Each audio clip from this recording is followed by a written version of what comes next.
Hello friends, welcome to EC Academy. In this lecture, let us understand the properties of convolution sum. The first property is commutative property. The commutative property states that x of n star h of n will be equal to h of n star x of n. So it states that x of n convoluted with h of n should be equal to h of n convoluted with x of n. Now let us prove this property. First let us take LHS. X of n star h of n is equal to, so we can write the formula for convolution. So we can write that as summation of k is equal to minus infinity to infinity x of k into h of n minus k. Now let us put n minus k as m.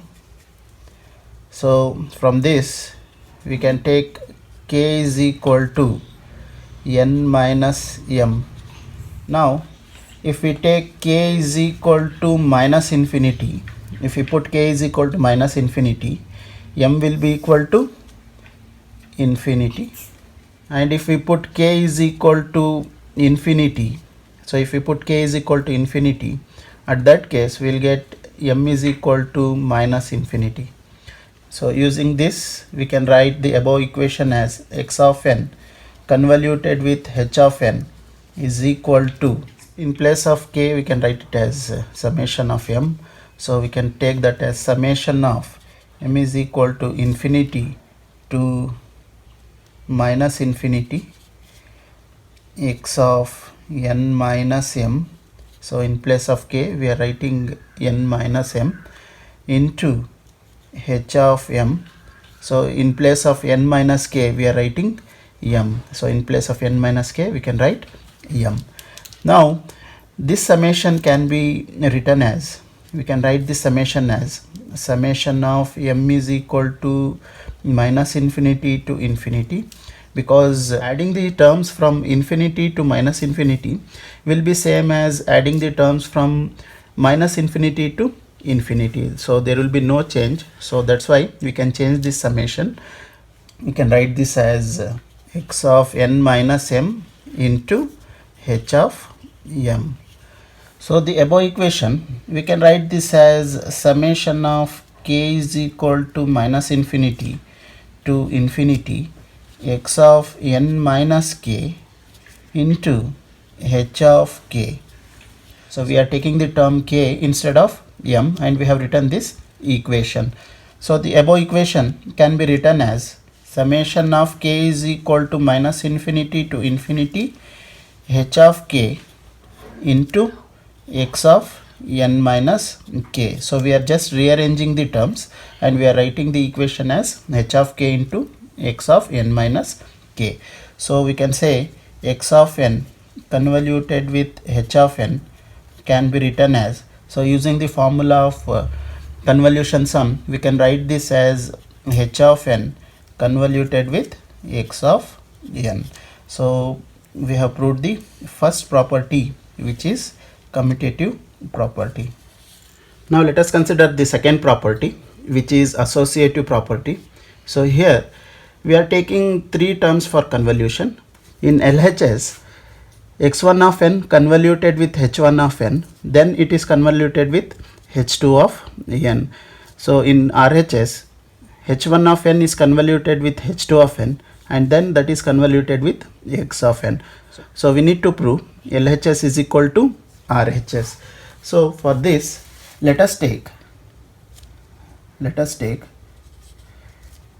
x of n convoluted with h1 of n as f1 of n and h1 of n convoluted with h2 of n as f2 of n.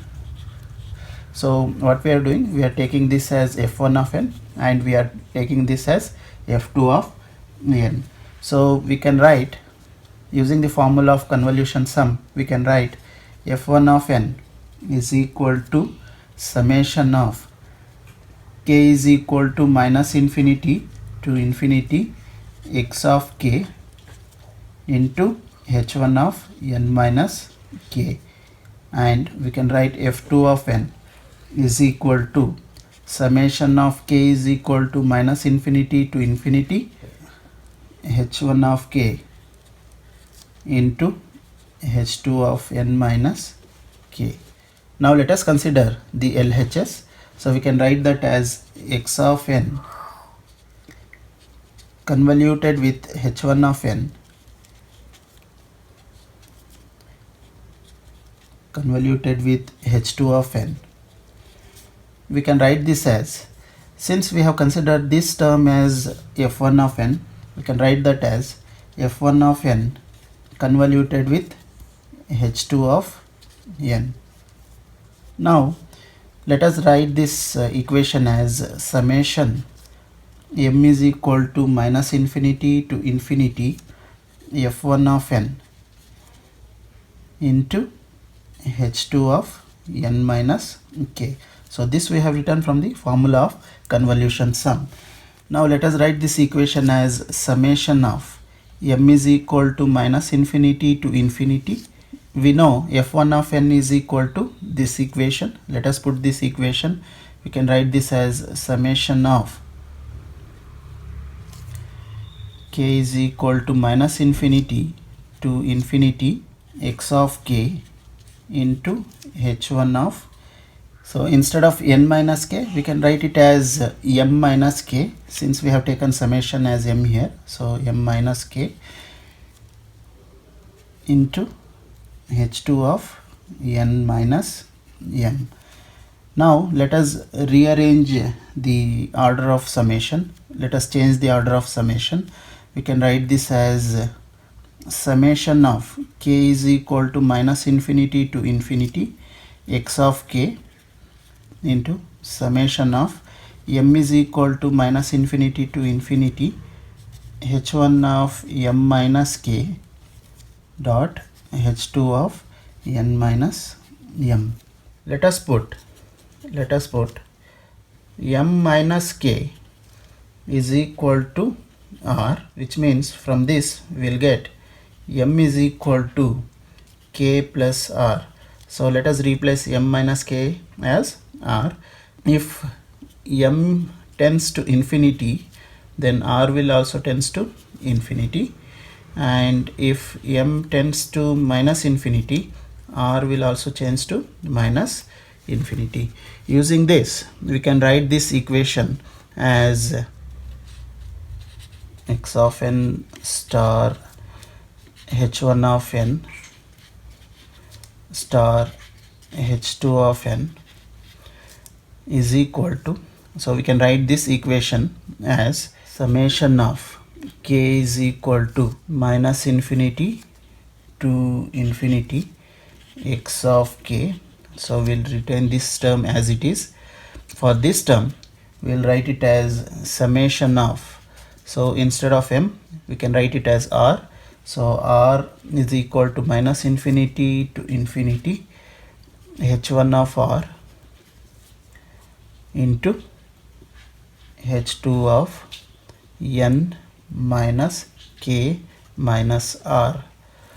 So in this equation, the value of m is replaced with k plus r. So here we will get n minus k minus r.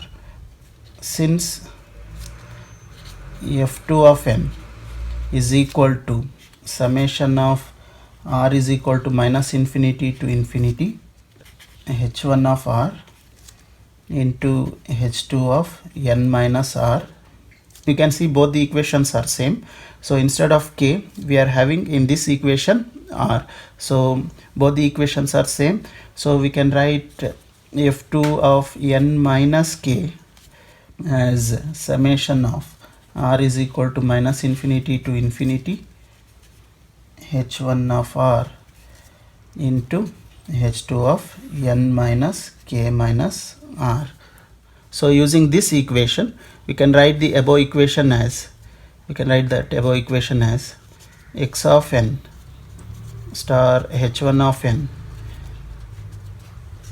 star h2 of n is equal to summation of k is equal to minus infinity to infinity x of k. So we can retain that term as it is. For the next term, we can write it as f2 of n minus k. So we are replacing this term with f2 of n minus k. So using the formula of convolution sum, we can write this equation as x of n convoluted with f2 of n.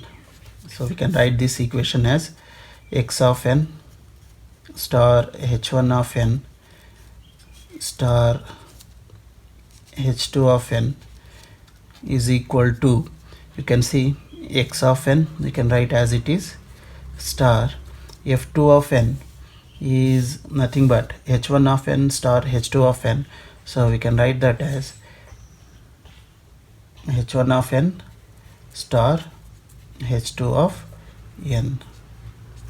So we have proved the associative property for convolution sum. So this is about the commutative property and associative property of convolution sum. Hope you have understood the topic. Thank you.